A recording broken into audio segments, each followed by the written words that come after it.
Normally लोग झूठी तारीफ पर खुश हो रहे होते हैं, चलो यार कोई बात नहीं, बड़ा ही अच्छा ही समझ रहा है ना। नहीं, ये शरीयत को महमूद नहीं है। अगर आपकी जो तारीफ की जा रही है आप नहीं है तो उस पर खुश ना हो, बल्कि बता दे मैं वो नहीं हूं। आला हजरत को किसी ने हाफिज जी लिख दिया।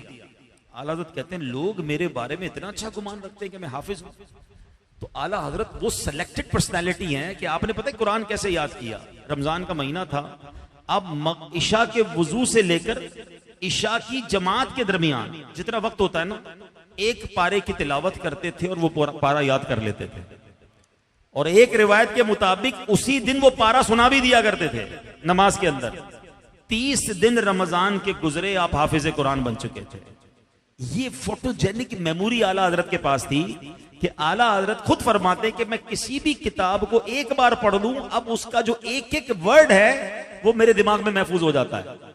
एक बार एक शख्सियत बुजुर्ग आया आपके पास, उनके पास एक बड़ी नायाब किताब थी। आला हजरत ने कहा कि मुझे किताब पढ़ने के लिए दे दें। उनको कोई सफर पे जाना था। कहा हजरत कल तो मेरी रवानगी है, इतनी मोटी किताब थी। कहा बस एक रात के लिए दे दें। एक रात के बाद जब सुबह उनके जाने का वक्त, आला हजरत ने किताब वापस दे दी। कहा हजरत एक रात में पढ़ ली, फिर आपको कैसे याद रहेगी? कहा अब इस किताब की एक एक सतर और एक एक लफ्ज मेरे जहन में महफूज रहेगा। यानी एक बार, यानी हम कहते हैं स्कैनिंग मशीन, आज के दौर में क्या है स्कैन करना। उलमाए किराम जो आपके शागिर्द थे ना, वो कहते थे जब बड़े बड़े मसाइल जब ढूंढ ढूंढ के थक जाते ना, मैं मसला नहीं मिलता था। आजकल तो बड़ा आसान हो गया, सर्चिंग इंजन आ गए हैं, एक लफ्ज डालें एप्लीकेशन में, वो लफ्ज कौन सी किताब में है वो कंप्यूटर ढूंढ के दे देता है, एप्लीकेशन ढूंढ के दे देती है। पहले तो उलमा एक एक मसले को ढूंढने के लिए 100 किताबें खोलते थे, पढ़ते थे। ये जो बुजुर्ग बैठे ना, इनसे पूछे, पहले फतवा पूछने जाते थे दारुल इफ्ता, तो 2-2 महीने बाद जवाब मिलता था कि भाई हमें पढ़नी पड़ेंगी किताबें। अब तो मुफ्ती साहब भी उधर बैठे बैठे सर्च मारते हैं तो फतवा प्रिंट होकर आ जाता है सामने। आसानी हो गई, मगर वो भी तो वक्त था ना। तो उलमा कहते हैं कि हम कई कई दिन तक एक हवाला ढूंढते, जब थक जाते ना तो एक सर्च इंजन था हमारे पास।